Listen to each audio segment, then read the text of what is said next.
Getting to this day has been the hard work of a large number of people, and many of whom are here today. And without naming everyone individually, and at risk of missing somebody, I just want to express gratitude to everyone, the whole family of people who've been putting their hard work and time together and their incredible talents into getting us to this day and then onward to the primary and the general election. I am thrilled to introduce a good friend who is going to be a terrific leader for the city of Baltimore and the state of Maryland, Mary Washington. Woo, Mary! Hi, everybody. Again, thank you so much for coming out.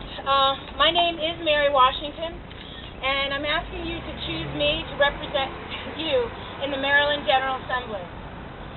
I decided to run for the House of Delegates because I believe the state of Maryland has a vital role in ensuring the prosperity, public health, security, and education of the people of Baltimore. I imagine Baltimore as a place for everyone, a place where all families can grow and feel safe, a place where we have access to the resources we need when we need them, and a place where we can all be more engaged in creating greener and more sustainable futures for ourselves and future generations. My story is simple. My parents met, they married, they raised 6 children.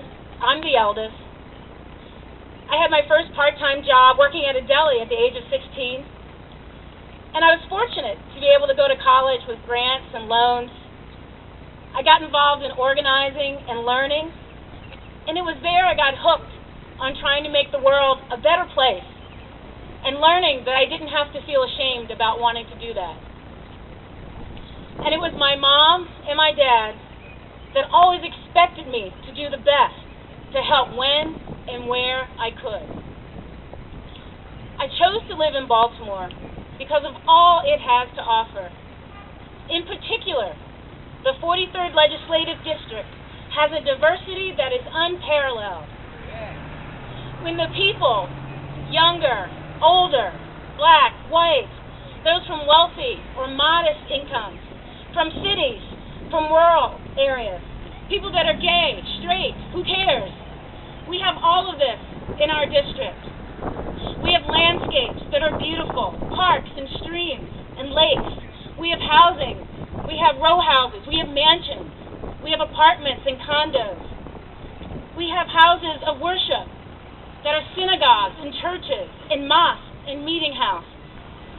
We have places of scholarship, universities, colleges, people's front yards. We have some of the best in this nation. We have commercial districts that offer you all kinds of wonderful things. We have people who work as artists, as entrepreneurs, as mechanics, as teachers. The list goes on, and we come from different places. And it is that diversity of experience that makes this community strong. It makes this a place that people want to live, to learn, and love.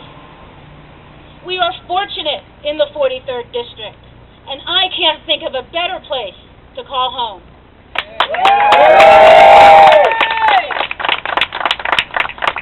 However, it's also the diversity of experience that is our greatest challenge. Too many children in this district go to bed hungry every night. Too many children live in homes where the lead in the air and in the pipes affects their ability to develop physically, emotionally, and mentally.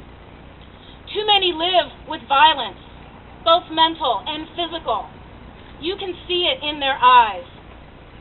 Too many seniors live alone and are uncertain about their ability to take care of themselves, to fix their roofs, to purchase the prescriptions that they so desperately need to stay healthy.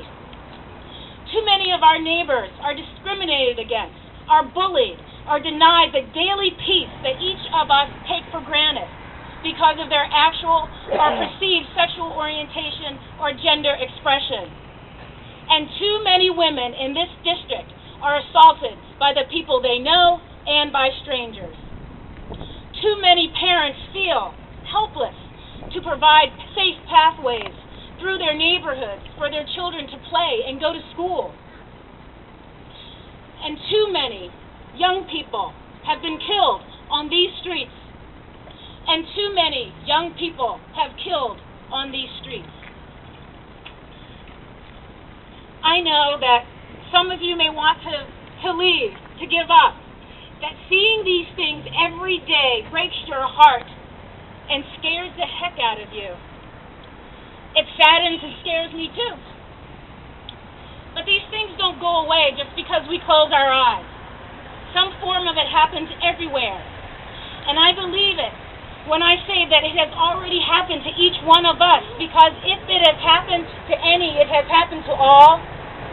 And we can take guidance from a great book of parables, from a great scholar and teacher and preacher, when he said, I tell you the truth, whatever you did for the least of these or did not do, you did or did not do for me.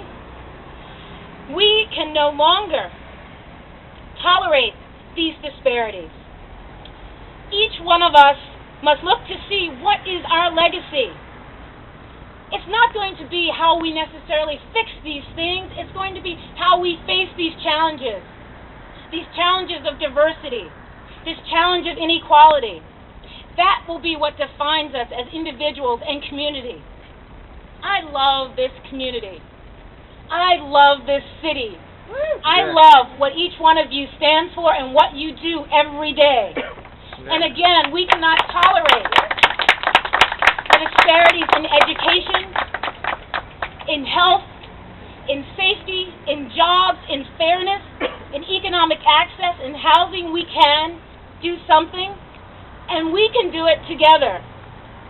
I'm excited that I'm so fortunate that I have a job where I was able to help create science and math programs for middle school kids so that they can have a leg up when they go to high school and begin to think of themselves as environmentalists or scientists.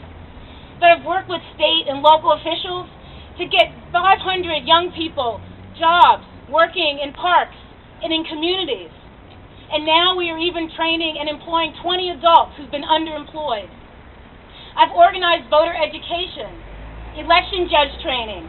I've helped to rebuild and build a playground. I love to bring people together to discuss our problems and our differences. And I even speak to some of those kids that scare me a little bit. And I've become that lady that says, hey, watch your mouth. So now is the time to continue that everyday type of work towards making this district, this city, and this state all it can be. So I pledge to you today to stand beside you to make our streets safer and our people more productive. I will stand beside you to seek to improve the quality of life in and around your own backyard. I will take a lead on developing ways for our seniors to age in place, in safety, and in dignity. I will take the lead on doubling after-school programs and employment opportunities for young people and adults. I will fight in Indianapolis and across the country any attack on immigrants, on our moratorium on the death penalty, on a woman's right to choose, and the freedom to marry. But most of all, you can trust me to not go away after this election. I'll continue to go to meetings and walk around. In fact, if I'm doing my job right, you might say, oh my goodness, here she is again. But that will mean I'm doing my job. And I will do it with integrity and humility. So while, yes, I am formally announcing the beginning of this race for a seat, I'm asking you to join me today and every day for strong schools, for strong students. I need you to help us protect and expand fairness and social justice. I need you to help me create safe and vibrant neighborhoods. I need you to work together to stimulate jobs and restore our natural environment. Now is the time. This is the place. And we are the ones who together can get it done for ourselves, for our parents, and our children. So friends, will you help me? Yeah! Will you walk? Will you talk? Will you ride with me? Yeah! God bless you. Let's get started. Thank you.